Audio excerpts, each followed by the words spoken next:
Bolsonaro compara índios em reservas a animais em zoológicos. Isso aí é uma forma de vocês perceberem o que é uma pessoa politicamente despreparada. O Bolsonaro, ele trabalhou durante 30 anos quase em cima de sensacionalismo, radicalismo, gritaiada, e é claro, gente, que isso acaba conseguindo eleitores. Todo tipo de radicalismo consegue eleitores. Eu me lembro que quando o Tiririca foi eleito, eles tentaram várias experiências esdrúxulas.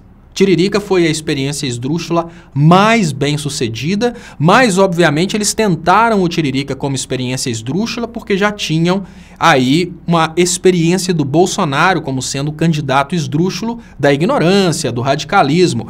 Mas não sei se vocês se lembram, tinha uma candidata. Com todo respeito a quem gosta do erotismo, não estou falando a respeito disso, o que eu estou querendo dizer é que isso não tem compatibilidade com a política. Tinha uma candidata a deputado federal que a campanha dela era não mostrando o rosto. Ela aparecia, o máximo que podia ser mostrado de bunda no horário eleitoral era mostrado, e ela colocava realmente a bunda avantajada para tentar conseguir votos com isso. Então o que eu quero dizer para vocês é o seguinte: todo tipo de candidato esdrúxulo consegue votos. O detalhe é que, entre várias opções esdrúxulas, a pessoa tem que escolher uma. O Tiririca acabou vencendo as opções esdrúxulas, é sem dúvidas um sucesso de esdrúxulidade.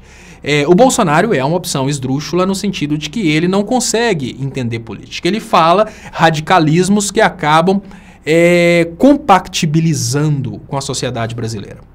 O que eu estou querendo dizer para vocês? O que eu estou querendo dizer é que quando uma pessoa vem de um radicalismo de 28 anos como parlamentar, sem ao menos pesquisar um pouco sobre política, porque para ele sempre deu muito certo. Ele veio com radicalismo, conseguiu votos. Mais radicalismo, conseguiu votos. A pessoa que não tem preparação nenhuma, ela acaba fazendo idiotices do tipo: vou sair do acordo do clima. Quando ele fala que vai sair do acordo do clima, ele ignora o fato de que os países permitem o Brasil de vender na Europa, por exemplo, porque o Brasil é signatário de um acordo. Se o Brasil sai desse acordo, o Brasil não é Trump que vai sair do acordo e vai ficar por isso mesmo, não. Se o Brasil sai, o Brasil perde o direito de vender para os países do acordo. Então, tem uma contrapartida. O Bolsonaro, ele consegue ser tão inocente nesse sentido que é mais ou menos assim: eu vou entrar numa agência e, olha, se fosse possível eu faria isso, né? Se eles deixassem eu faria isso. Vou entrar numa agência, vou comprar um carro zero de 500 mil reais e depois eu vou simplesmente não pagar as prestações. Não, não pode. Quando você participa de alguma coisa, tem a contrapartida. A contrapartida para você participar do mercado internacional é você aderir aos acordos que são pactuados entre os países. Entre esses acordos está o acordo do clima. O Bolsonaro acha que pode simplesmente falar que não vai querer o acordo do clima e vai ficar por isso mesmo. Ele começa a perceber que na vida real a política é bem diferente daquilo que passava na cabecinha dele. E quando ele fala uma questão de que os índios nas tribos são como animais no zoológico, ele tem uma intenção que, pelo menos dentro do eleitorado dele, vai ser compreendida como uma boa intenção. É muito importante a gente entender que o Bolsonaro não está falando isso porque ele quer desrespeitar os índios. A incapacidade dele de perceber que isso desrespeita os índios que é o problema. Se a intenção dele fosse sempre desrespeitar, a gente estaria lidando com um ignorante instruído.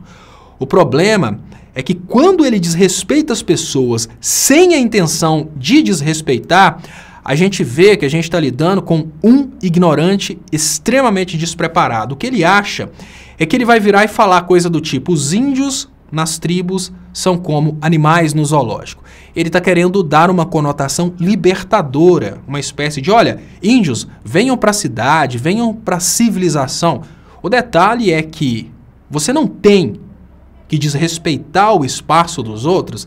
Você, como político, você tem que respeitar o próximo dentro do seu espaço. Os índios estão lutando para se manter em suas tribos e manter a sua cultura há muito tempo. A ideologia dele de que as minorias precisam se curvar às maiorias é uma ideologia não política. Essa ideologia não política, se ela cresce no Brasil, ela pode, obviamente, passar por cima de várias culturas, que são as culturas que fazem o Brasil. Hoje, existe uma tendência muito grande, e essa tendência é normal no liberalismo, uma tendência de achar que você tem que passar por cima de tudo aquilo que não produz dinheiro. É mais ou menos assim, olha, absolutamente tudo que é menos produtivo no aspecto financeiro, eu tenho que passar por cima. Aí o cara pensa, não, os índios estão lá nas aldeias, eles poderiam estar na cidade, produzindo bens econômicos, então eles são inúteis. Vamos tirar das aldeias e vamos trazer para a cidade. O detalhe é o seguinte, se você é um Estado e se propõe como Estado mínimo, o que você não deve fazer é interferir na cultura das pessoas e na vida das pessoas. Então você vê como que o Bolsonaro não tem preparo político. Como que ele está distante de uma realidade de respeitar o próximo dentro do ambiente do próximo.